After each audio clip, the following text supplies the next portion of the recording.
In 1887, a bedridden patient in St. Petersburg described yesterday's dinner in exact detail. The dishes, the wine, the companions seated across from her. She had been hospitalized, fully unconscious, for 11 days. Sergei Korsakoff documented it and could not explain it. Over 100 years later, neuroscientists still cannot account for why the brain manufactures those memories rather than simply leaving a blank. The condition is called confabulation, not a lie. Not a delusion in the psychiatric sense, something stranger. A confabulating patient does not know they are doing it. They are not guessing, not covering, not performing. Their brain has produced a memory, complete, specific, utterly false, and delivered it to consciousness as fact. Korsakoff was a Russian neurologist working with patients whose chronic alcohol use had destroyed a specific region of the brain. Thiamine deficiency, vitamin B1, quietly kills tissue in the mammillary bodies and the thalamus. The hippocampus begins to fail, and when it does, the brain does not go silent, it starts talking. Memory systems in the brain are not one thing. There is episodic memory, the record of what happened to you, the personal timeline. When the hippocampus is damaged, that record fractures. Entire days go missing. What you would expect is silence. Patients who simply say, "I don't know." But that is not what happens.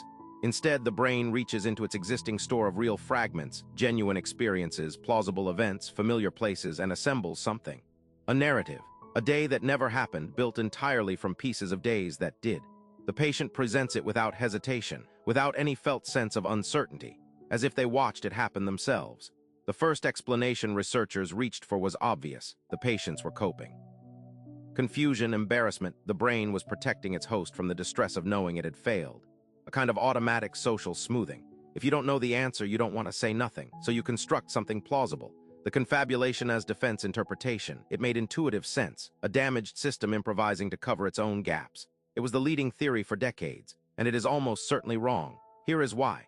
Confabulating patients do not produce socially safe answers. They do not hedge. They generate specific, verifiable, entirely incorrect facts with emotional investment. When researchers studied patients in the early 1990s, they found that confabulations often contained content that contradicted what the patient could have possibly wanted to claim. A patient who had never left New York State described a camping trip in Montana in granular topographic detail. A patient who had been a bookkeeper his entire life described a career as a naval officer. There is no psychological protection in those answers. They are not constructed to flatter.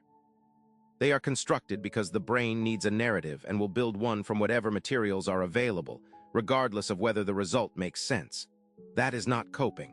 That is something else entirely. In 1995, researchers in London used early fMRI technology to watch confabulating patients generate false memories in real time. What they found was not what they expected. The orbitofrontal cortex, the part of the frontal lobe responsible for checking memories against reality, for flagging inconsistencies, was not simply damaged or offline. It was active. It was working, but something in the signal was failing downstream. The memory was being generated, the verification step was running, and the output of the verification step was being ignored. Think about what that means. Your brain is not failing to check whether the memory is real. It is checking. Finding it false, and proceeding anyway. There is a monitoring system in your head that runs quality control on every memory that surfaces. In confabulation, that system works, and the information it produces simply does not matter. The false memory reaches you unchanged, and you believe it completely. The field has not settled on why. The disconnection hypothesis argues the orbitofrontal check works but cannot communicate its verdict, a signal dropout in the circuitry. The suppression hypothesis says the opposite. The check fails to suppress an already activated incorrect trace, and the most activated memory wins by default. A third model says the brain loses its ability to tag memories by source, to know whether you experienced something or only imagined it. All three account for some of the data. None of them accounts for all of it.